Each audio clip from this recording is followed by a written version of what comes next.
Buenas noches, doctor. Bueno, en realidad, gracias a ustedes por la invitación. En realidad, estoy muy agradecido porque me hayan invitado a darles esta charla. Pues, como ya me presentaron, pues mi nombre es Jorge Salas. Soy cardiólogo pediatra de la Universidad Nacional Autónoma de México y pues actualmente estoy ejerciendo acá en Bogotá. Entonces, el objetivo de la charla de hoy es muy sencillo. En realidad, vamos a hacer una charla bastante amena, bastante sencilla. La idea de la charla en realidad es como tratar temas básicos o las partes básicas de las cardiopatías congénitas. Es un tema bastante amplio, entonces la idea más que todo es como darles una noción sobre cómo se hace el abordaje de un paciente con cardiopatías congénitas, que es como la base o cómo deberíamos nosotros como iniciar el manejo o el tratamiento o qué deberíamos o cómo lo deberíamos sospechar, ¿no? Lo enfoqué un poco como al área neonatal, porque pues como están los dos semilleros, decidí combinar un poco la parte neonatal y la parte de cardiología. Sin embargo, pues el tema estaba un poco centrado en la parte cardiológica. Ya pues si en algún momento me hacen alguna otra invitación, pues veremos la posibilidad de pronto abordar algún tema o alguna cardiopatía o algunas cardiopatías de pronto un poco más profundo. Entonces, vamos a empezar.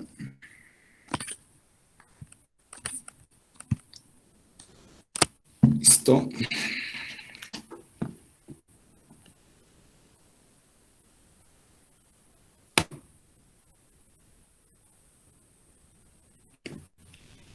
Bueno, pues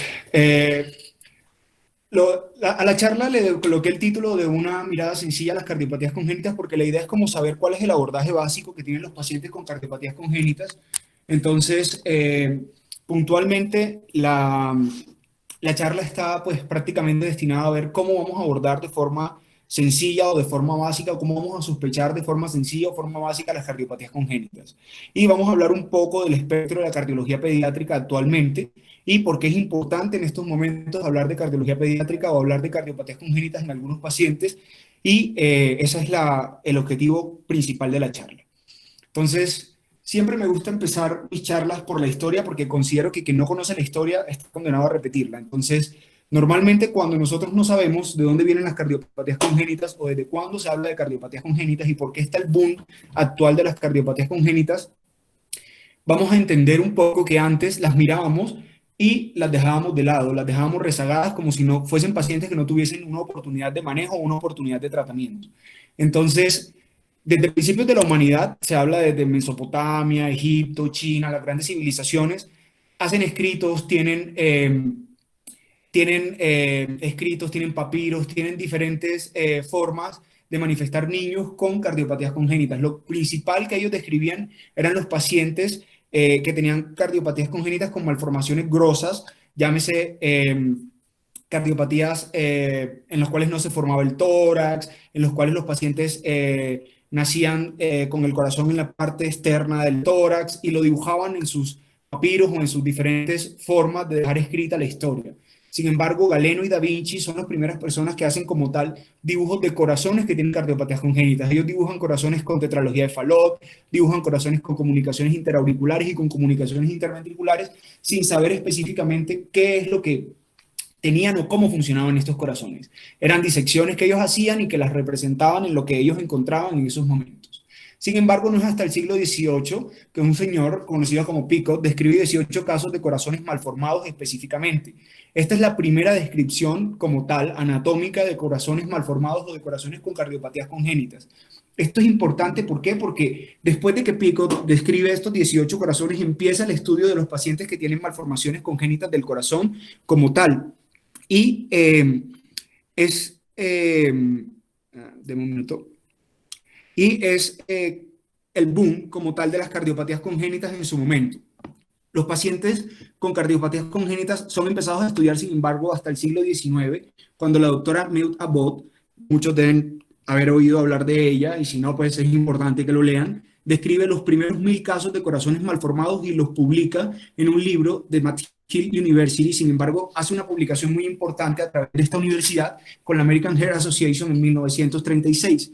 Esta publicación es la base de las investigaciones de la doctora Helen Taussig. Helen Taussig es una médico muy reconocida que se conoce como la madre de la cardiología pediátrica. Ella es una médico general que se dedicó al estudio de la cardiología y como tal en específico al estudio de las cardiopatías congénitas. En el estudio de las cardiopatías congénitas, la doctora Taussig es la primera persona como tal que empieza a entender cómo es el funcionamiento de un corazón con malformaciones cardíacas. Entonces, no solamente ve las malformaciones cuando están presentes, sino que empieza a indagarse cómo funciona el corazón y qué se puede hacer para mejorar estos corazones. Es el hito de la cardiopatía, de la cardiología pediátrica y de las cardiopatías congénitas como tal, porque es la primera persona que empieza a exponer posibilidades de tratamiento para estos pacientes. La doctora Helen Taussig, junto con el doctor Alfred Blalock, en los años 60, 70 aproximadamente, empiezan a desarrollar la fístula sistémico-pulmonar, que es la primera oportunidad que se le da a los pacientes con cardiopatías congénitas. No había forma de diagnosticarlos antes de esto y se les conocía como baby blue. Entonces, el doctor Alfred Blalock es la primera persona que realiza una fístula sistémico-pulmonar en un paciente con una estenosis pulmonar crítica y en pacientes con tetralogía de Fallot.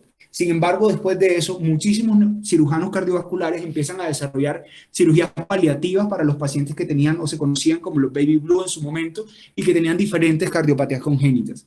En ese momento llega el boom de la ecocardiografía. En esos momentos, Anderson y Van Praag son dos anatomistas muy famosos, empiezan a hacer algo que se llama el sistema secuencial y segmentario para poder entender cómo funcionan las cardiopatías congénitas y para poder hacer de una forma organizada el funcionamiento de un corazón que está mal formado y no de un corazón normal.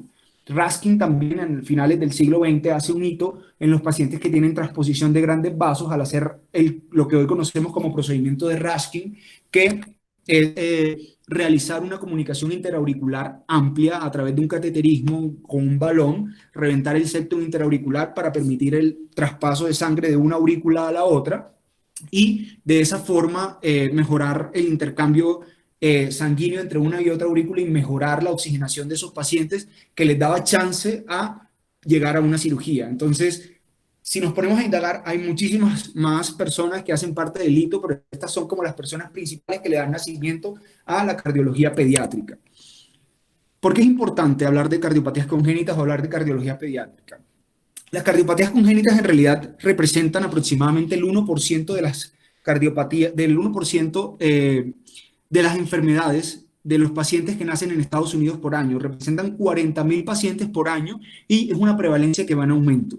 Los defectos del septum interventricular son la cardiopatía más frecuente en todo el mundo, siempre lo vamos a encontrar como la cardiopatía más frecuente, y el 25% de estos pacientes que nacen tienen cardiopatías críticas. Eso quiere decir que tienen cardiopatías que comprometen la vida en el primer año y que van a tener un compromiso como tal de la función cardiovascular el resto de su vida. Difíciles de manejar, algunas solamente con tratamientos paliativos, pero que permiten una calidad de vida relativamente aceptable en estos momentos. Entonces, estas estadísticas son estadísticas del CDC de Atlanta, en el cual se reporta que en el 2010 existen más de 2 millones de niños, adolescentes y adultos en Estados Unidos viviendo con cardiopatías congénitas. Y el 4.2% de las muertes neonatales son secundarias a la presencia de cardiopatías congénitas. Un estudio realizado entre 1999 y el 2006 nos habla de que 41.492 muertes en Estados Unidos se debieron a enfermedades congénitas del corazón y el 48% de estas muertes se presentaron en pacientes menores de un año. Sin embargo, la expectativa de vida de las cardiopatías congénitas día a día es mayor. Es una población que está en crecimiento, cada día tenemos más pacientes que tienen cardiopatías congénitas, más pacientes que desarrollan una sobrevida mucho más alta secundaria a los tratamientos, ya sean paliativos o definitivos, y tenemos que los pacientes con cardiopatías no críticas, independientemente del manejo que se les dé, si son paliados, si no son paliados, si son cardiopatías que son solucionadas o no son solucionadas, tienen un 95% de sobrevida a los 18 años. Las cardiopatías congénitas críticas, por el contrario, tienen una sobrevida del 75% al año de vida y una sobrevida de menos del 69% a los 18 años. Esto es importante, ¿por qué? Porque tenemos que aprender a identificar a esos pacientes para darles de forma oportuna un tratamiento. El 20 al 30% de los pacientes que tienen cardiopatías congénitas tienen una disminución cognitiva, tienen un coeficiente intelectual que se ve alterado por la exposición a la hipoxia a lo largo de la vida, y 50% de estos pacientes necesitan una educación especial, quiere decir que necesitan un sistema educativo que sea diferente para poder desarrollar una vida relativamente normal. Sin embargo, el 60% de los pacientes que tienen cardiopatías congénitas, sean críticas o no sean críticas, necesitan servicios especializados de salud. Eso quiere decir ingresos a la unidad de cuidados intensivos, tratamientos de urgencia, manejo con medicamentos de alto costo, etc. En el 2013 se estimó en Estados Unidos que las cardiopatías congénitas tenían un costo aproximadamente de 6.1 billones de dólares y que esto representaba el 15.1% de todo el costo de las hospitalizaciones pediátricas. Entonces, es de ahí la importancia de las cardiopatías congénitas, porque independientemente de eso, vamos a tener un costo en esos pacientes y la idea es que ese costo sea reflejado en el beneficio que generan estos costos hacia los pacientes que nosotros manejamos. ¿Listo?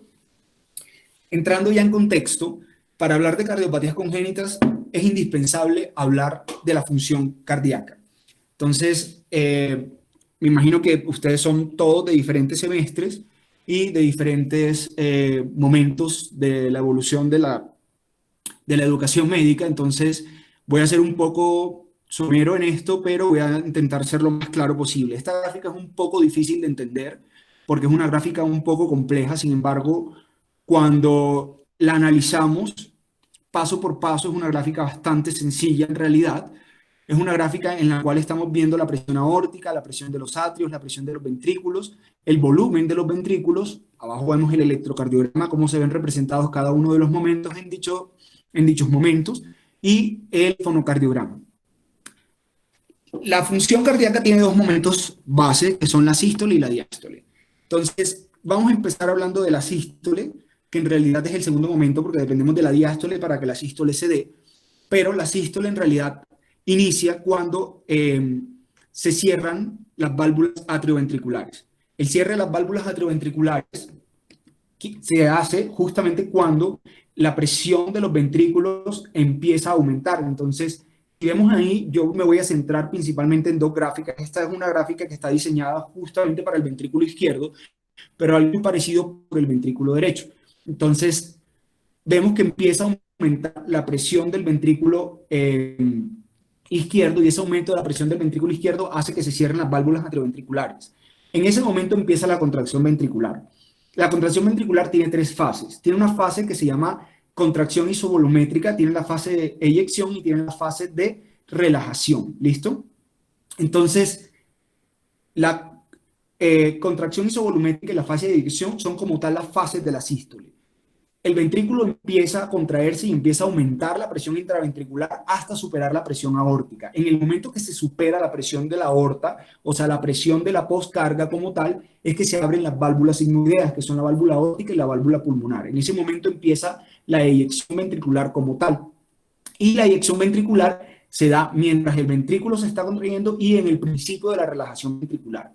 Cuando la presión del ventrículo vuelve a caer por debajo de la presión de la aorta o de la presión de la arteria pulmonar respectivamente, dependiendo del ventrículo del que estemos hablando, se cierran las válvulas sigmoideas y en ese momento empieza algo que se llama relajación isovolumétrica y queda el volumen residual de sangre en el ventrículo. Al disminuir la presión lo suficiente, en ese momento, cuando la presión cae por debajo de la presión de las aurículas, se abren las válvulas atrioventriculares, la mitral y la tricúspide. Y en ese momento empieza la diástole. El inicio de la diástole se da con la apertura de las válvulas mitral y tricúspide y tiene tres momentos también. Tiene un momento que es el llenado rápido ventricular. Ese llenado rápido ventricular se caracteriza por la sangre que cae directamente en el momento que se abren las válvulas atrioventriculares sin la necesidad de que haya ninguna contracción de la aurícula. Y finalmente tiene una fase que es la fase de diastasis, que es un pequeño volumen de sangre que queda sobre las válvulas atrioventriculares y que termina de llenar el ventrículo.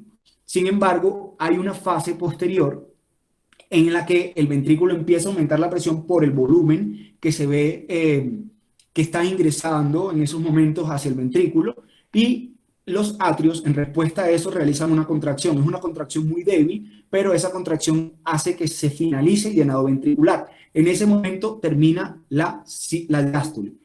Y cuando la presión del ventrículo empieza a aumentar nuevamente, inicia nuevamente el proceso de la sístole con el cierre de las válvulas atrioventriculares y nuevamente la contracción isovolumétrica. De esta gráfica es importante porque nosotros la vamos a representar en el electrocardiograma, como la pueden ver ahí abajo con las rayitas verdes, y en el fonocardiograma. Conocemos 4 ruidos cardíacos, ¿listo? conocemos el primer ruido, que se debe principalmente al cierre de las válvulas atrioventriculares, el segundo ruido, que es el cierre de las válvulas sigmoideas, que son la válvula pulmonar y la válvula aórtica, y el tercer ruido, que se debe al llenado rápido ventricular, al choque de la sangre en el momento que las válvulas atrioventriculares se abren y chocan con la pared libre del ventrículo izquierdo y derecho, producen un ruido que se conoce como tercer ruido.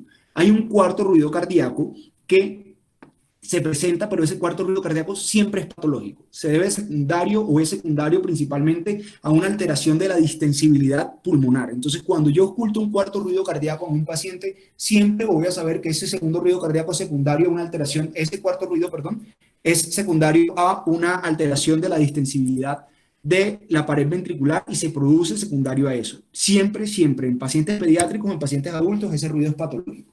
Entonces, todo eso que les acabo de explicar se resume en esta gráfica que es extremadamente sencilla. La diástole se presenta principalmente con el llenado de los ventrículos y la sístole con la salida de la sangre de los ventrículos hacia las arterias pulmonar y la aorta respectivamente. ¿Listo? ¿Qué ocurre en el momento del nacimiento? Entonces, esto es importante porque el feto y el paciente pediátrico cuando nace tienen unas características completamente diferentes. La función del corazón es completamente diferente en el periodo fetal al periodo neonatal. Pasamos de tener una circulación en serie a tener una circulación en paralelo. Les decimos circulación en serie como tal porque es una circulación en la cual hay una mezcla de sangre por tres estructuras que tenemos en el periodo fetal. Una es el ducto venoso, otra es el foramen oval y el conducto arterioso. Estas estructuras lo que hacen es que aseguran el flujo sanguíneo hacia la parte sistémica del feto. No sé si alcancen a ver en esta gráfica que la sangre en estos momentos, en el momento en el que el feto está desarrollándose, la circulación pulmonar tiene unas resistencias vasculares bastante altas y el pulmón no tiene función como tal de intercambio gaseoso, sino que el intercambio gaseoso se da a través de la placenta. Eso quiere decir que la sangre oxigenada llega al feto a través de la vena umbilical. Esa vena umbilical desemboca directamente sobre la vena cava inferior, por encima de la porción suprahepática, justamente por el ductus venoso. Esa sangre que llega directamente a la aurícula derecha a través de la vena cava inferior, por el foramen oval, por las características que tiene el foramen oval, más del 80% de esa sangre pasa directamente hacia la aurícula izquierda porque es la sangre oxigenada y tiene que ir hacia el cuerpo. Sin embargo, la sangre que pasa hacia la aurícula izquierda sale hacia el ventrículo izquierdo y hacia la aorta. Hay un porcentaje de sangre que queda mezclada y pasa hacia el ventrículo derecho y del ventrículo derecho hacia las arterias pulmonares. Y hay un intercambio secundario y es asegurando esa parte que los pulmones no necesitan para que se vaya hacia la circulación periférica. El conducto arterioso tiene un flujo que va hacia las arterias pulmonares hacia la aorta con la finalidad de mejorar el flujo sanguíneo y mantener el gasto cardíaco en la parte inferior. Entonces, si ustedes ven esta estructura como está en estos momentos, se pueden dar cuenta de que el feto como tal permanece o está persistentemente en un estado hipoxémico. Si se dan cuenta, la única arteria que está roja como tal, o la única estructura vascular que está roja es la vena umbilical.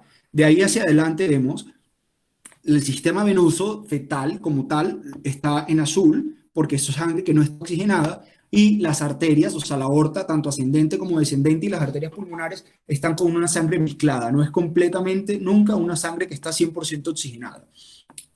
Cuando el paciente nace, esa circulación en serie pasa a ser una circulación en paralelo.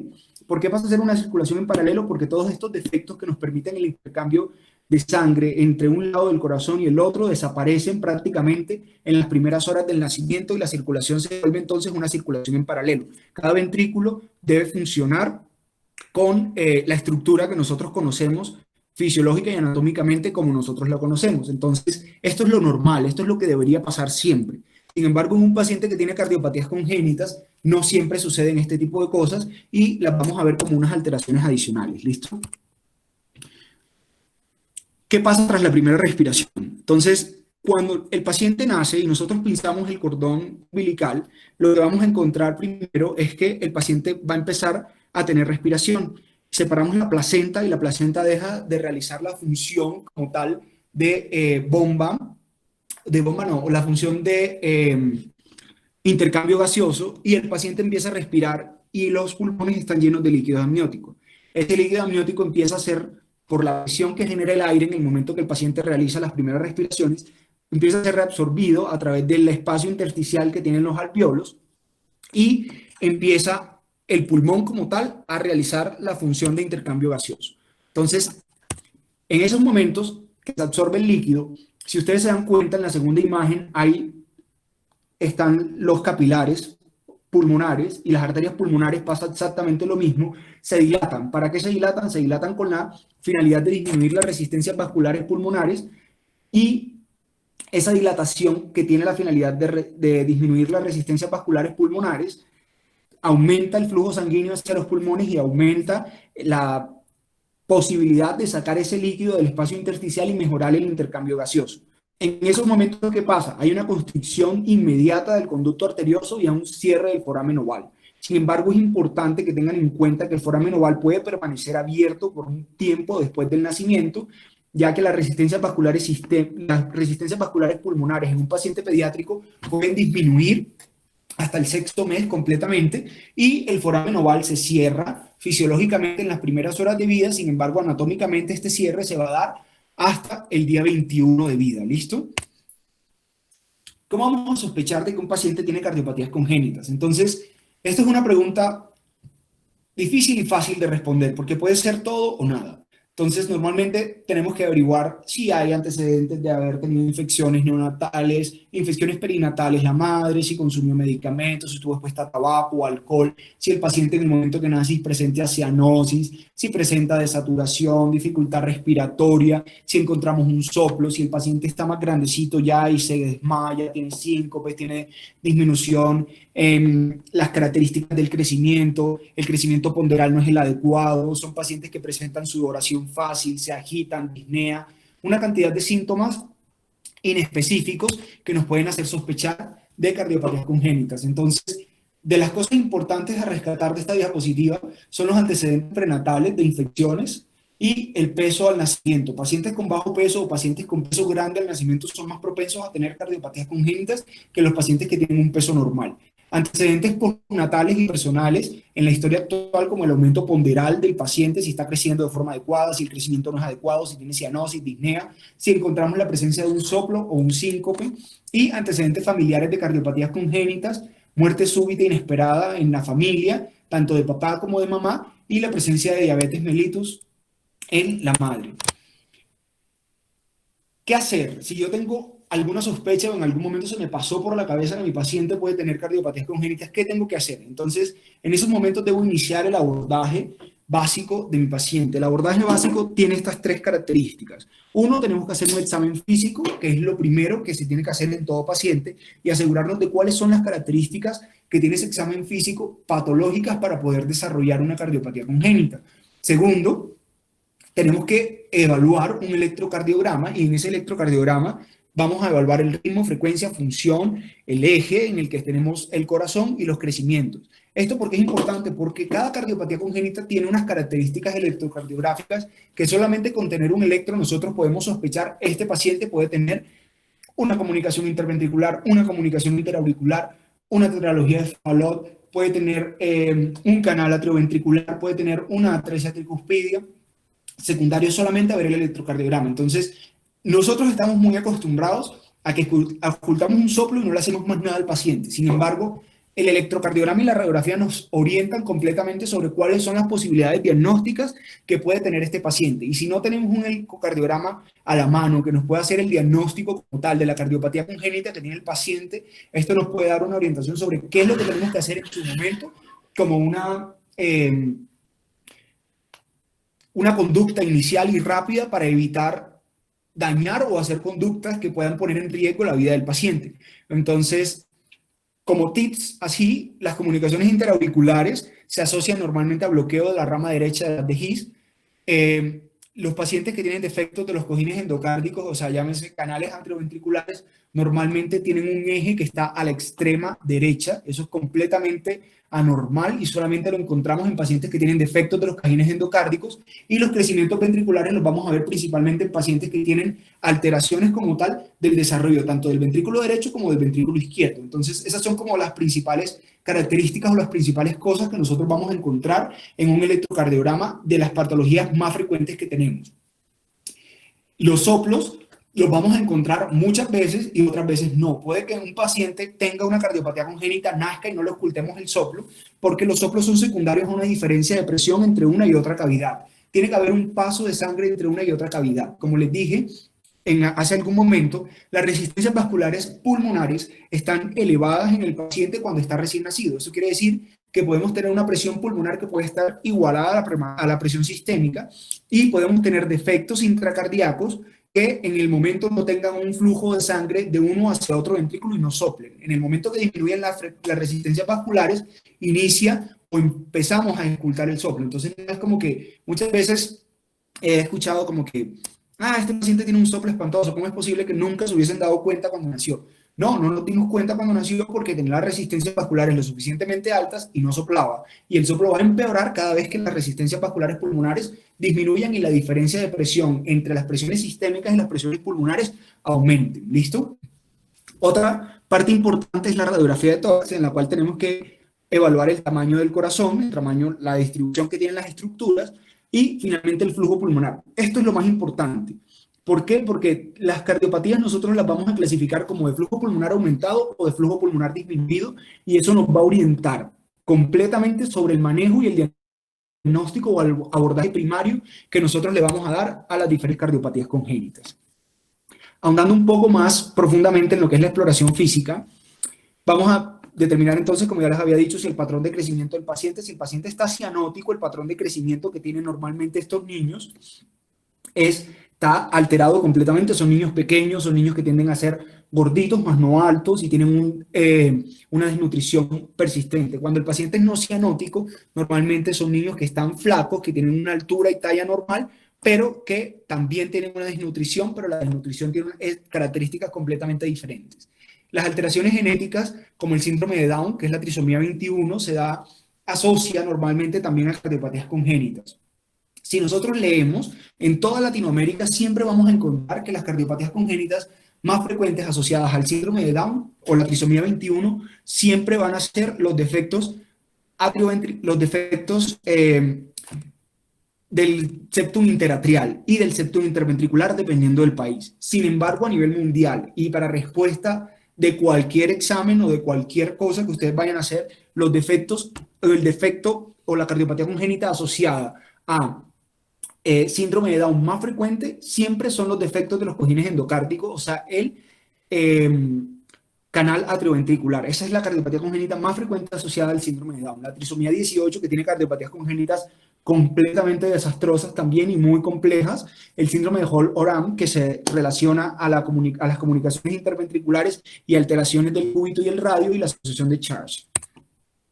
La presencia de cianosis, la cianosis central siempre se asocia a hipoxémica. La cianosis periférica en un paciente recién nacido es esperada porque hay un estado de hipoxia normal que demora unas horas en recuperarse, el frío, demás. Entonces, siempre que tengamos cianosis central en un recién nacido, debemos sospechar que está pasando algo más. Si la cianosis recupera con oxígeno, podemos decir, bueno, la causa puede ser pulmonar. Si la cianosis, a pesar de la administración de oxígeno, no recupera, tenemos que pensar entonces que hay un defecto intracardíaco que está generando una mezcla, y que independientemente de la FiO2 que nosotros le queramos administrar al paciente, nunca va a mejorar la cianosis, porque esa mezcla siempre va a estar presente y va a estar disminuyendo la saturación de la aorta, que es finalmente la saturación que llega a periférica, y es donde nosotros vamos a medir la presencia de cianosis o no. La presencia de acropaquias es pues los cambios de los lechos unguiales o los dedos en palillo de tambor cuando ya es muy crónica, que se presenta en los pacientes que están expuestos de forma crónica a estados de hipoxemia muy prolongados. Los pacientes pediátricos que desarrollan insuficiencia cardíaca, que nunca se les olvide esta triada, normalmente son pacientes que son taquipnéicos, taquicárdicos y presentan sudoración. Se cansan hasta para lactar. Paciente que esté mamando y que en el momento que esté mamando esté presentando sudoración, o esté presentando disnea, o esté realizando pausas durante la lactancia, entonces ese paciente normalmente debemos sospechar que puede tener una insuficiencia cardíaca. Las insuficiencias cardíacas en el paciente pediátrico son completamente diferentes a las insuficiencias cardíacas del paciente adulto. Normalmente no debutan con todas y cada una de las características que tiene el paciente adulto para desarrollar insuficiencia cardíaca, sino que por el contrario, estos pacientes tienen unos síntomas que son muy inespecíficos, no hacen hepatomegalia, no hacen ingurgitación yugular, y si la llegan a hacer son estadios muy tardíos de la insuficiencia cardíaca. Entonces son esos síntomas que parecen muy sutiles, pero son síntomas que te pueden orientar inmediatamente que el paciente tiene insuficiencia cardíaca. La presencia de cardiomegalia o la prominencia precordial y la presencia de taquicardia, sobre todo, son sugestivos muy importantes de insuficiencia cardíaca. La exploración física, pues vamos a encontrar, tenemos que ver dónde está el impulso apical para determinar cuál es el ventrículo dominante, si es el derecho, si es el izquierdo. La presencia de frémito normalmente la vamos a encontrar en estenosis aórtica, cuando la estenosis aórtica es grave, o en las estenosis pulmonares severas también. Un precordio hiperactivo nos habla de una sobrecarga de volumen o un defecto que está generando insuficiencia cardíaca, y la presión arterial, la hipotensión, la hipertensión respectivamente, dependiendo del defecto que estemos hablando, o las alteraciones de la presión diferencial en los pacientes que tienen coartación de la aorta, que siempre son hipertensos en los miembros superiores e hipotensos en los miembros inferiores, y el gradiente nos va a hablar sobre cuáles son las posibilidades de tratamiento que nosotros le vamos a generar a estos pacientes.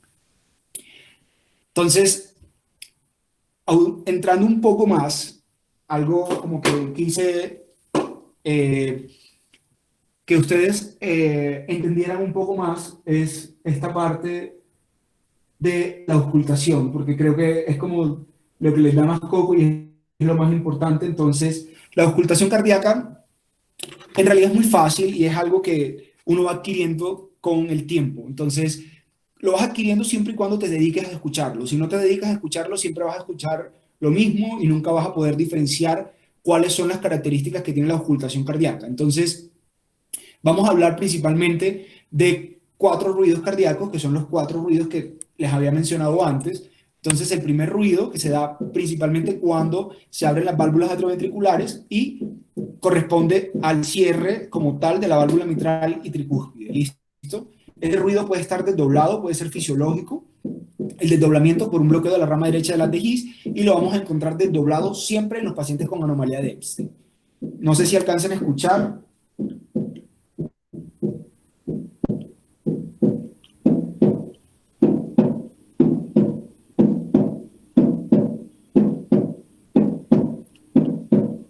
¿Sí están escuchando el sonido o...?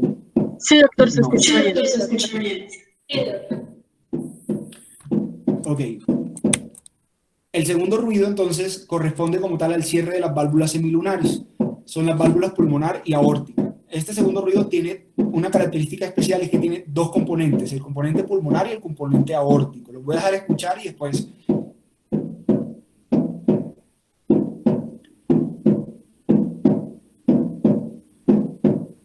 ¿Se alcanzan a escuchar el desdoblamiento?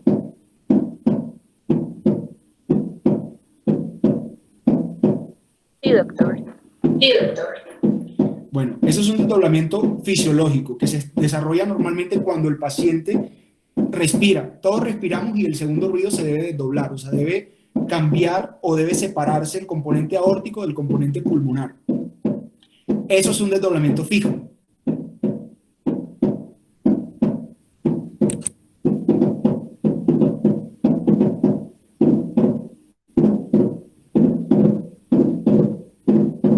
¿Sí lo escuchan? Sí, sí. Ese desdoblamiento fijo como tal ese desdoblamiento fijo del segundo ruido normalmente nos debe hacer, puede ser fisiológico, pero normalmente nos debe hacer sospechar de que el paciente tiene alguna cardiopatía que está generando un hiperflujo hacia el ventrículo derecho y que retrasa el cierre de la válvula pulmonar. Esto es importante porque estos pacientes normalmente tienen una comunicación interauricular o defectos que aumentan el flujo hacia el pulmón derecho, hacia el ventrículo derecho, y aumentan el flujo pulmonar, retrasan el cierre de las válvulas semilunares, en específico de la válvula pulmonar, y se da por esto. El desdoblamiento fisiológico normalmente lo vamos a ver relacionado con la respiración, y el desdoblamiento fijo normalmente lo vamos a encontrar en pacientes que tienen una estenosis pulmonar severa, una comunicación interauricular, un bloqueo de rama derecha de las de His, insuficiencia mitral y la hipertensión arterial pulmonar. Ese desdoblamiento fijo que les puse ahorita tiene un P2 intenso para que lo pudieran auscultar. Lo más seguro es que ese paciente tuviese hipertensión pulmonar y se intensifica el cierre de la válvula del sonido del P2 por el choque que tiene la sangre, por el aumento de las resistencias vasculares pulmonares. En el momento que se cierra la válvula y hay el retorno normal de sangre de la arteria pulmonar hacia la válvula, choca y aumenta el segundo ruido. Entonces, esto es importante. Hay unas condiciones específicas en las que el segundo ruido es único, como es la tetralogía, la transposición de grandes vasos, la tetralogía de Fallot con una estenosis pulmonar severa, o en los pacientes que tienen estenosis aórtica intensa, que la válvula prácticamente no es funcional y no se abre y no se logra cerrar de forma adecuada. Y hay un desdoblamiento paradójico del segundo ruido, que quiere decir que auscultamos primero la parte pulmonar que la parte aórtica del segundo ruido, y estos son los bloqueos de rama izquierda de las de His en una estenosis aórtica grave también, o en el síndrome de Wolff-Parkinson-White, que es un síndrome de preexcitación del ventrículo izquierdo. Entonces, el S3, que se conoce como llenado rápido ventricular, lo conocen también como galope de Kentucky, se ausculta de la siguiente forma.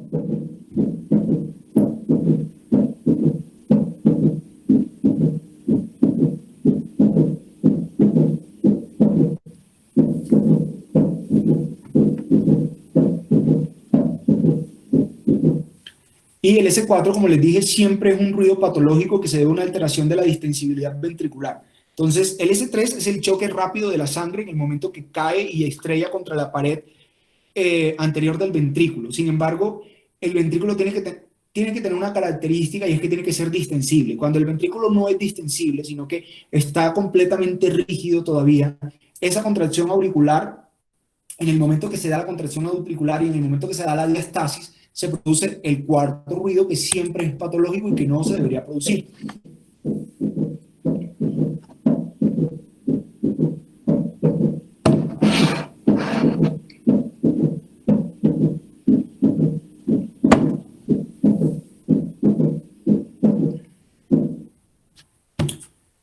Bueno, siguiendo ya como tal en la clasificación de los soplos, en la presencia de soplos como tal, vamos a encontrar que los soplos los vamos a clasificar de acuerdo a la intensidad desde 1 hasta 6, pero también los vamos a clasificar de acuerdo a la cronología. Yo en este caso, para hacer la charla un poco más sencilla y por cuestión de tiempo, solamente vamos a hablar de la cronología de los soplos. Entonces vamos a hablar de que tenemos el S1 y el S2 con su componente aórtico y su componente pulmonar, como ya lo habíamos visto, y tenemos soplos sistólicos y diastólicos. ¿Listo? Entonces los soplos sistólicos los vamos a encontrar siempre entre S1 y S2. Y suenan de la siguiente forma.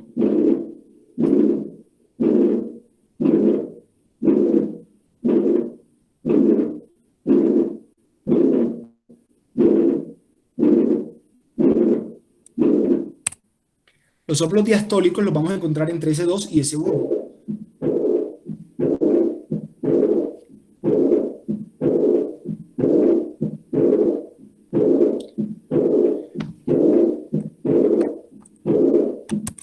Y tenemos un tipo de soplos adicional que es el continuo.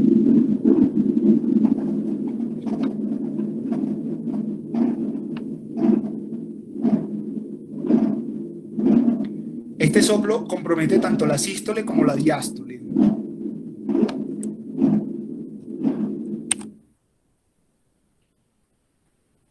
Bueno, y seguimos entonces, después de eso, con la realización de una radiografía de tórax. Si yo tengo algún paciente que tenga una sospecha de una cardiopatía congénita, entonces lo que sigue es realizarle una radiografía de tórax. Entonces, en esta radiografía de tórax específicamente, ¿qué es lo que voy a buscar? Voy a buscar las estructuras vasculares, voy a buscar si el paciente tiene las estructuras vasculares con una distribución adecuada, si el paciente tiene o no tiene la presencia de cardiomegalia y cómo está el flujo pulmonar. Si se dan cuenta, he hecho mucho énfasis en el flujo pulmonar porque la última diapositiva, que es como la diapositiva de la conclusión, vamos a clasificar las cardiopatías congénitas de acuerdo al flujo pulmonar que encontremos. ¿Listo? Aquí vemos una radiografía completamente normal. Si ustedes se dan cuenta, Bueno, para los que estén como en clínicas, van a decirles, es que esta radiografía tiene un empastamiento pariliar. Pues no hay ningún empastamiento pariliar. Esta radiografía lo que tiene es el flujo pulmonar completamente normal. Entonces, si ustedes se dan cuenta, voy a quitar la imagen otra vez. Si ustedes se dan cuenta, bueno, en esta parte de acá lo que vemos es la prominencia de la aorta. Este es el tronco de la pulmonar que se ve aquí.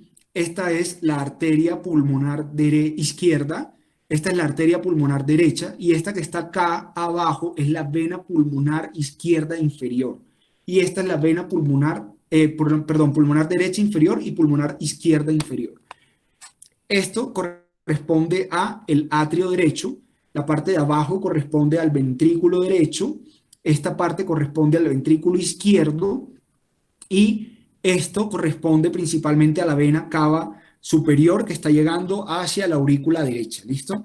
Entonces, para que de ahora en adelante, cuando vean una radiografía, no la vean solamente como un empastamiento blanco ahí, sino que alcancen a ver cómo se distribuyen las estructuras vasculares en la radiografía.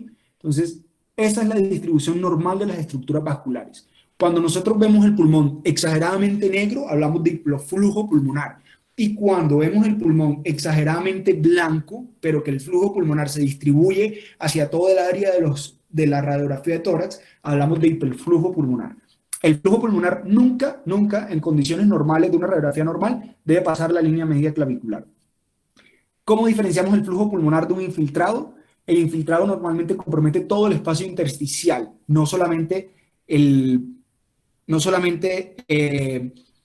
hilio de los pulmones. Tengan en cuenta que el compromiso del hilio son bronquios, entonces no podemos hablar como tal de intersticio en la parte donde están los bronquios, porque los bronquios son estructuras que están bien formadas y son columnas de aire que son más sólidas y no tienen como tal un espacio intersticial importante. El intersticio lo vamos a encontrar principalmente en el tejido, que son desde los bronquiolos hasta los alvéolos. Entonces, normalmente lo vamos a ver reflejado desde la línea media del pulmón hacia la parte periférica, ¿listo?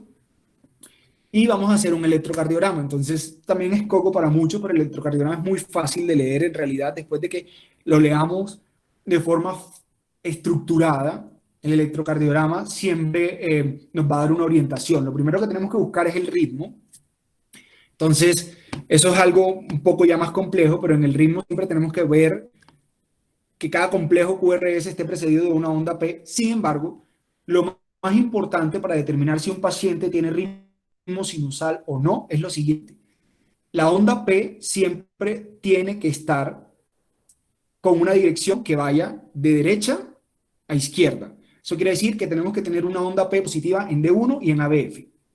Y el nodo sinusal está en la parte posterior del corazón, entonces en las derivadas frontales lo tenemos que ver de atrás hacia adelante. Eso quiere decir que tenemos que tener una onda P prominente en B1 y B2 y se tiene que ir aplanando lentamente hasta B6. ¿Listo? Si se dan cuenta, la onda P está muy clara en B1 y B2 y se va aplanando hasta B6. Eso quiere decir que el impulso del ritmo viene desde atrás hacia adelante, desde arriba hacia abajo, de derecha hacia izquierda. Eso es lo más importante para determinar que un paciente tiene ritmo sinusal.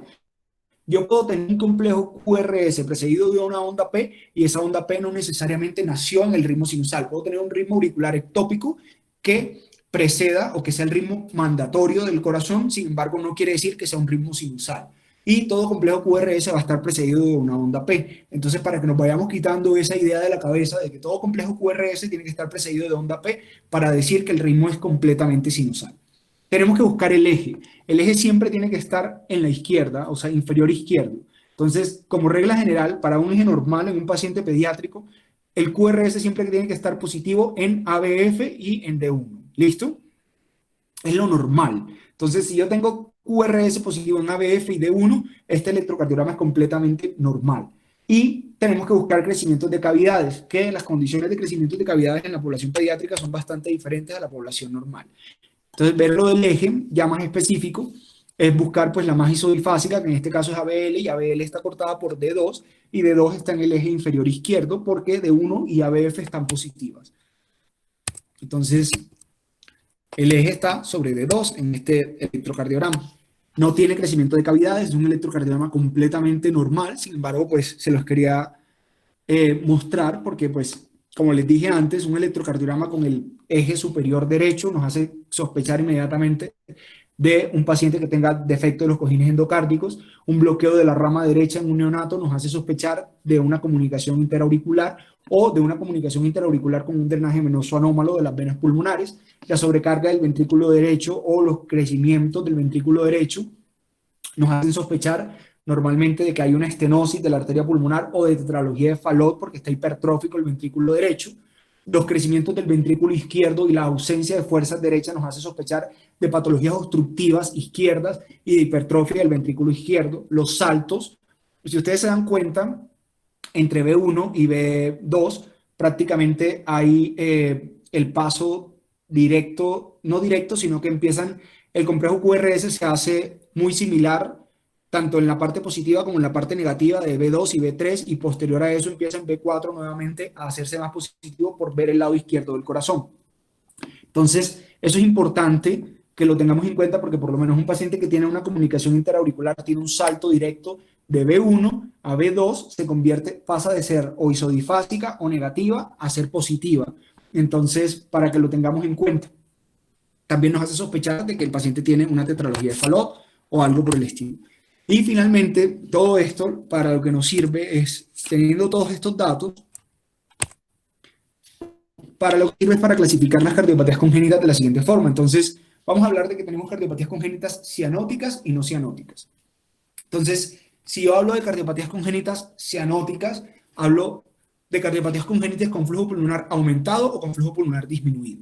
Con flujo pulmonar aumentado, hablo de canal atrioventricular, que el paciente tiene un intercambio de sangre entre los dos ventrículos y entre las dos auriculas que es constante, y siempre vamos a tener un paciente hipoxémico y cianótico, con un flujo pulmonar que está aumentado. ¿Por qué? Porque las resistencias vasculares pulmonares van disminuyendo a medida que el paciente va creciendo, y como hay una comunicación interventricular que está muy grande, se igualan la presión de los dos ventrículos. Sin embargo, la primera válvula que se puede vencer, porque las resistencias vasculares pulmonares son menores que las resistencias vasculares sistémicas, que es la de la aorta, hay un flujo que es preferentemente hacia los pulmones y aumenta el flujo pulmonar. Entonces, para que nos demos cuenta que encontrando todo este tipo de daticos, podemos ir clasificando a los pacientes y podemos ir, sin necesidad de un ecocardiograma, haciendo una evaluación o haciendo una clasificación de nuestro paciente. Una conexión anómala total de venas pulmonares siempre va a tener un intercambio de flujo, porque el flujo de los pulmones, o sea, la sangre que viene oxigenada, llega al atrio derecho y del atrio derecho vuelve y pasa hacia los pulmones. Entonces estos pacientes se mueren prácticamente si no los tratan, a menos que tengan una comunicación interauricular muy grande que permita el paso de sangre de una aurícula a la otra, y son pacientes hipóxicos con un flujo pulmonar exageradamente aumentado y ven comprometido el gasto cardíaco a menos que tengan una comunicación interventricular, una comunicación interauricular grande. El flujo pulmonar disminuido lo vamos a encontrar en los pacientes que tienen obstrucciones en el tracto de salida del ventrículo derecho, llámese la tetralogía de Fallot, que tiene una estenosis pulmonar importante, ya sea de la válvula, del tracto del infundíbulo, de la válvula o supravalvular, la estenosis pulmonar como tal, y los pacientes que tienen atresia tricuspidia. Entonces, estos pacientes tienen flujo pulmonar disminuido. ¿Por qué? Porque el flujo sanguíneo no está saliendo hacia la parte pulmonar, no se está oxigenando la sangre, son cianóticos, pero normalmente vamos a encontrar una radiografía con un flujo pulmonar muy disminuido o muy ausente. Y las cardiopatías no cianóticas, entonces las vamos a encontrar de flujo pulmonar aumentado, que son las comunicaciones interventriculares, interauriculares, de conducto arterioso, y el drenaje venoso anómalo pulmonar parcial, no total, a diferencia de lo que habíamos visto en las cianóticas con flujo pulmonar aumentado, sino parcial porque se comportan como una comunicación interauricular. ¿Por qué tienen flujo pulmonar aumentado? Porque acuérdense que van disminuyendo las resistencias vasculares pulmonares y las resistencias vasculares sistémicas son superiores a las pulmonares. Entonces cualquier huequito que haya en el corazón va a tener un flujo que es del ventrículo izquierdo hacia el ventrículo, del lado izquierdo del corazón hacia el lado derecho del corazón. Va a aumentar el flujo pulmonar y vamos a encontrar pacientes que no son cianóticos porque todo lo que está llegando a la parte izquierda del corazón está llegando bien oxigenado. El paciente va a estar con una oxigenación adecuada. Sin embargo, va a tener un flujo pulmonar aumentado. ¿Por qué? Porque está pasando una parte de esa sangre oxigenada nuevamente hacia el lado derecho del corazón y está aumentando el flujo hacia los pulmones para que esa sangre vuelva y se oxigene nuevamente. Y de flujo pulmonar normal son los mismos defectos que acabamos de mencionar antes, pero cuando son defectos pequeños que no tienen repercusión hemodinámica, o sea que el cortocircuito es tan pequeño que no generan alteraciones como tal del flujo pulmonar. Entonces, con esto creo que fue tiempo suficiente para concluir la charla. Nos quedan 13 minutos, 12 minutos para preguntas. Bueno, antes de acabar, o antes de que empecemos las preguntas, algo que olvidé comentarles cuando pasé la diapositiva de la doctora Helen Taussig y del doctor Alfred Blalock, que les comenté de la fístula sistémico-pulmonar. Hay una película que se llama Something the Lord Made, es muy buena película. Es una película que habla sobre el racismo y específicamente, a pesar de que la doctora Taussig no se vio involucrada en ese evento, el doctor Blalock, que es un médico canadiense que ejerció en Estados Unidos, desarrolló la fístula sistémico-pulmonar gracias a su ayudante de laboratorio, que es el doctor Vivian Thomas, a quien se le reconoció posterior a eso la realización de la fístula sistémico-pulmonar como tal, pero él no era médico, sino que era el ayudante del laboratorio del doctor Blalock. Sin embargo, por ser negro, nunca se le reconoció como tal el hecho de haber realizado la fístula sistémico-pulmonar. Es una película muy bonita porque se apega muy bien a los datos históricos y se apega muy bien al inicio de la cardiopatía congénita y a la presencia de los baby blues en su momento y cómo se vivía en los Estados Unidos, cómo se manejaba y cómo se trataba a este tipo de pacientes en el momento como tal de la historia, ¿no? Y es como el nacimiento como tal de la cardiopatía, de la cardiología pediátrica, porque recuerden que la cardiología pediátrica como tal, como carrera o como especialidad, nace posterior a al inicio de los manejos, y el inicio de los manejos fue con la fístula sistémico-pulmonar. Entonces, pues los escucho, ¿tienen preguntas?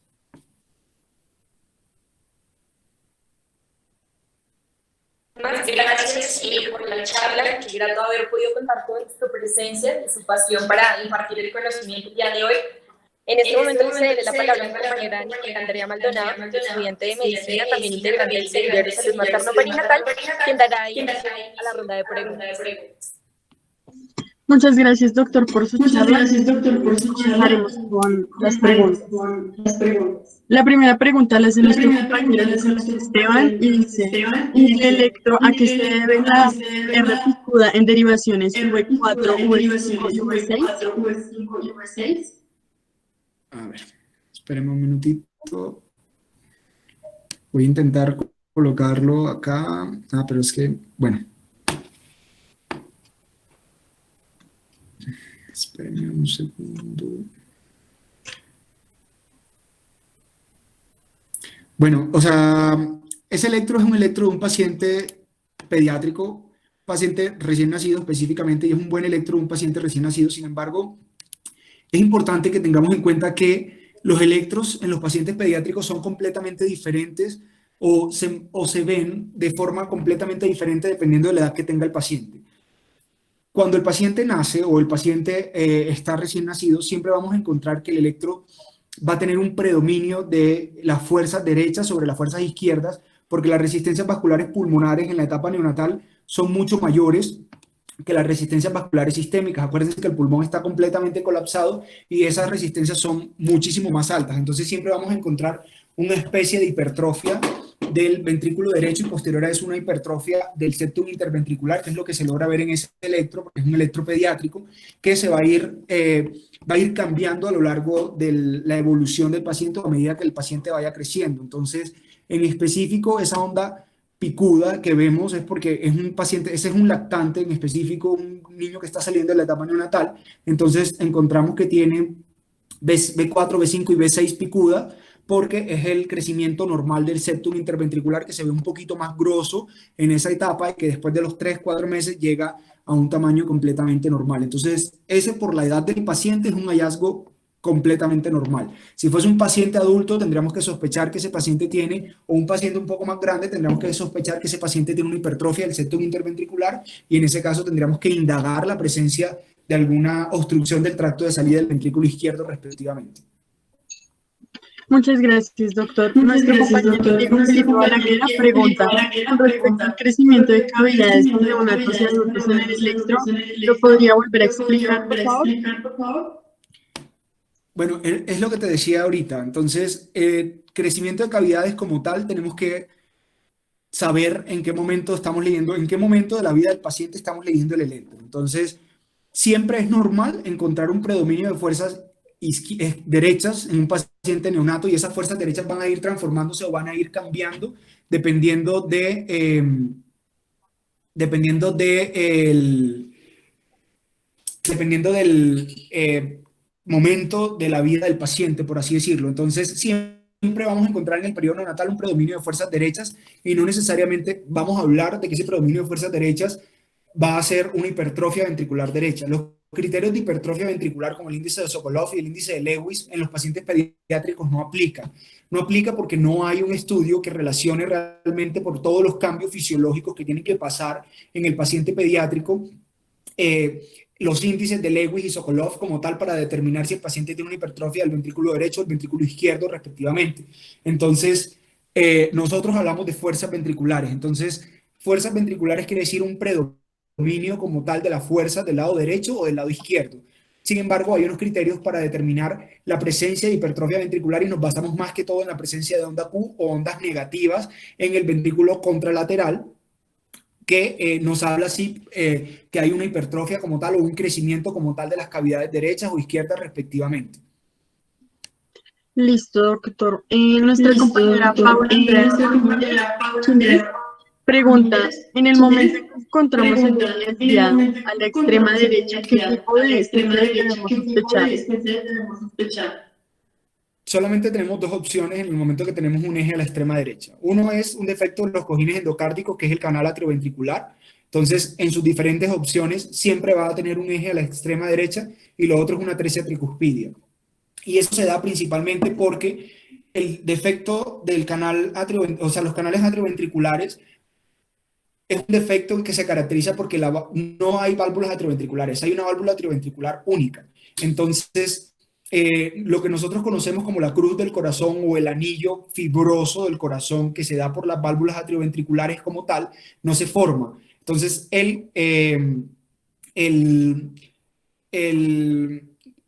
nodo sinusal pasa directamente el impulso hacia el nodo atrioventricular, pero ese nodo atrioventricular, como no se forma la cruz del corazón y tenemos una sola válvula, se encuentra en la parte posterior de la válvula atrioventricular única, no se encuentra en el centro del corazón como tal. Entonces, ese es el motivo por el cual ese eje siempre lo vamos a encontrar desviado hacia la extrema derecha.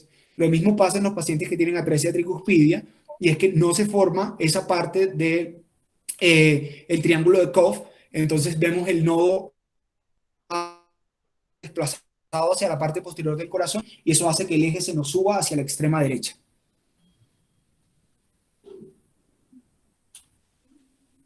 Listo, doctor. Nuestro compañero Juan Sebastián Machado pregunta, doctor, nuestro compañero Juan Sebastián Machado pregunta, de esta cardiopatía, pero ¿a qué se debe el corazón triatlón? ¿Qué afecciones podría tener?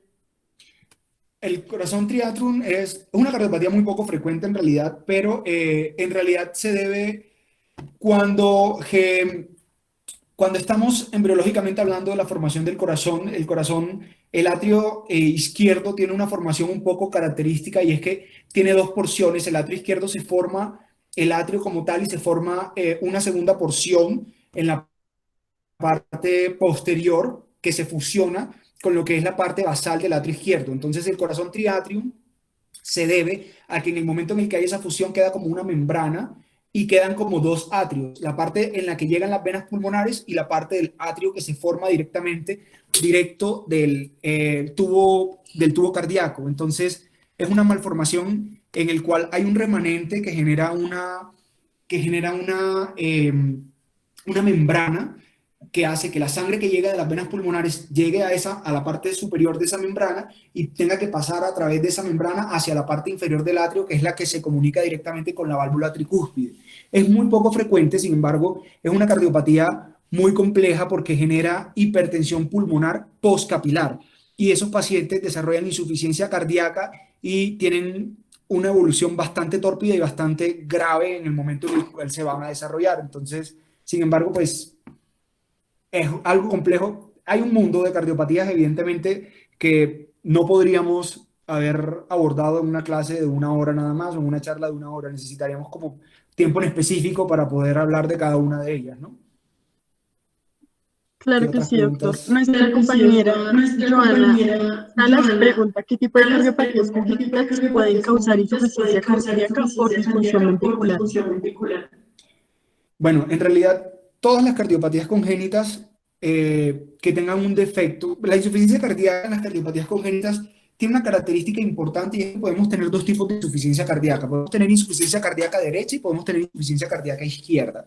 Entonces, todas las cardiopatías que tienen una repercusión hemodinámica, y nosotros llamamos repercusión hemodinámica cuando el defecto es lo suficientemente grande para comprometer o el flujo hacia los pulmones o para comprometer el flujo que va hacia la parte sistémica. Entonces hablamos de que esos pacientes hacen repercusión hemodinámica. Aumentamos el trabajo del ventrículo derecho y aumentamos el trabajo del ventrículo izquierdo sin poder compensar un gasto cardíaco adecuado. Esos pacientes desarrollan insuficiencia cardíaca. Entonces, la respuesta es difícil porque todas te lo pueden dar dependiendo del tamaño del defecto. Si yo tengo una comunicación interventricular que es pequeña, normalmente ese paciente puede vivir muchísimos años sin desarrollar insuficiencia cardíaca. Sin embargo, yo tengo un recién nacido que nace con una comunicación interventricular y esa comunicación interventricular es suficientemente grande para igualar las presiones de ambos ventrículos, ese paciente va a desarrollar insuficiencia cardíaca en los primeros días de vida. Entonces, todo depende del espectro de presentación que tenga la cardiopatía congénita en su momento, ¿no? Claro que sí, claro que sí. Doctor, nuestro ahora, espérame un minuto. Y pregunta cómo se puede diferenciar una CIA de una AOP. ¿Una CIA de una qué? De una AOP. Me imagino que es un foramen oval permeable, ¿no? Quiso decir ahí. Bueno, para agregar algo ahí adicional a lo anterior, hay cardiopatías congénitas como tal que el paciente nace y desarrolla insuficiencia cardíaca súbita, eso sí, y están muy bien establecidas, que son las críticas, que son las conexiones anómalas totales de venas pulmonares, pero tienen que ser con un colector que esté restrictivo. Las pacientes que tienen una comunicación interventricular grande, los pacientes que tienen una estenosis pulmonar crítica en el momento del nacimiento, los pacientes que tienen tetralogía de Fallot también con estenosis pulmonar crítica, los pacientes que tienen transposición de grandes vasos con comunicación interventricular y que tienen una comunicación interatrial restrictiva, desarrollan insuficiencia cardíaca de forma inmediata. Así como ahorita los pacientes que tienen insuficiencia tricuspidia y los pacientes que tienen, atresia tricuspidia, también desarrollan insuficiencia cardíaca de forma súbita en el momento del nacimiento. Sin embargo, todas las demás cardiopatías te pueden desarrollar insuficiencia cardíaca en algún momento, dependiendo del tamaño o de las condiciones que tenga el defecto. Lo de la pregunta de la comunicación interauricular y el foramen oval es una estructura que todos tenemos. Entonces, anatómicamente el septum interatrial está formado por dos septums como tal, un septum primum y un septum secundum, que vienen de la parte de arriba y de la parte inferior. Entonces, la fusión de estos dos se da por el aumento de la presión del atrio izquierdo. Cuando la presión del atrio izquierdo aumenta, colapsa el septum primum sobre el septum secundum y de esta forma se cierra el foramen oval. Cuando nosotros tenemos una comunicación intraauricular, quiere decir que no se formó adecuadamente esa unión, no fueron lo suficientemente largo, quedó un huequito, y que ese hueco hace que se genere como tal la comunicación interauricular. ¿Cómo lo sospechamos o cómo lo buscamos? No hay clínicamente no hay forma de diferenciarlos, porque el foramen oval prácticamente no te da clínica. Una persona puede vivir con un foramen oval toda su vida y es una persona completamente sana. Es un defecto exageradamente pequeño que no amerita como tal un manejo ni un tratamiento médico ni quirúrgico en su momento, contrario a una comunicación interauricular que sí necesita ser tratada y necesita ser corregida, porque a pesar de que es muy benigna en el periodo adolescente, niños y adolescentes, en la segunda década de la vida, si persistimos con el hiperflujo pulmonar, ese hiperflujo pulmonar nos va a desarrollar hipertensión pulmonar y pues va a traer unas consecuencias a largo plazo importantes. Listo, doctor. Y nuestra compañera Ángela Sandra Polo le pregunta qué sucede cuando el cordón umbilical solo se desarrolla con dos vasos. ¿Es posible que algún órgano como el corazón sufra? Sí, lo que pasa, bueno, el cordón umbilical si solamente se desarrolla con una arteria y siempre se necesita la vena umbilical. El hecho de que no exista la vena umbilical es prácticamente incompatible con la vida fetal, pero o sea, siempre se necesita la vena fetal. De ahí en adelante, la presencia de una sola arteria umbilical, principalmente lo que nos va a desarrollar son malformaciones como tal de las arterias renales, pero como tal malformaciones coronarias no hay una incidencia o una relación muy fuerte o muy constante, por así decirlo. Listo. Nuestro compañero Jorge Andrés Mosquera pregunta al doctor qué tan frecuente es la presentación del corazón interventricular y cuál sería su pronóstico. ¿Perdón, me repites la pregunta? Claro que sí. Doctor, ¿qué tan frecuente es la presentación del corazón interventricular y cuál sería su pronóstico? Univentricular. Bueno, en realidad el corazón univentricular es un espectro muy grande. Hablar de corazón univentricular en realidad es hablar de un espectro que puede ser un corazón univentricular derecho o un corazón univentricular izquierdo, dependiendo de lo que encontremos. Entonces, una atresia tricuspidia te puede generar un corazón, una fisiología de corazón univentricular, una atresia mitral también te puede generar una fisiología de corazón univentricular. Sin embargo, es como hablar más que todo del síndrome de ventrículo izquierdo hipoplásico, que no es muy frecuente, pero que sí es una patología en específico, en el cual el ventrículo izquierdo no se desarrolla como tal y el paciente tiene que tener obligatoriamente una atresia de la válvula mitral, tiene que tener un ventrículo rudimentario y tiene que tener una atresia de la válvula aórtica. Entonces, el pronóstico es bastante malo porque para estos pacientes no existe solución, a menos que sea un trasplante cardíaco. Sin embargo, las condiciones de trasplante cardíaco en la población pediátrica son un poco complejas todavía y están todavía muy asociadas a la estructura anatómica que tenga el paciente. Y lo otro es que si no se le puede hacer un trasplante cardíaco, están condenados a una paliación definitiva, que es una cirugía de Glenn en un principio, y posterior es una cirugía de Fontan, que es una cirugía de fisiología o corazón univentricular, que prácticamente es asegurar la función. La función no, es asegurar el flujo hacia las arterias pulmonares a través de un flujo laminar y que va conectando directamente la vena cava inferior y la vena cava superior a las arterias pulmonares y dejando la función de bomba de corazón solamente para el flujo sistémico. Sin embargo, las condiciones en las que se tienen que dar eso son muy complejas y es un proceso que dura aproximadamente de 3 a 6 años, asegurarse que el paciente tenga todas las condiciones para poder ser llevado a ese tipo de paliaciones. Listo, doctor. Creo que esas son todas las preguntas. Muchas gracias de nuevo al doctor por su excelente charla y por su tiempo, y asimismo agradecemos a los asistentes por acompañarnos y participar. Los esperamos a todos el próximo jueves 17 de agosto y que tengan una linda noche. Bueno, muchas gracias a ustedes. Que tengan buena noche.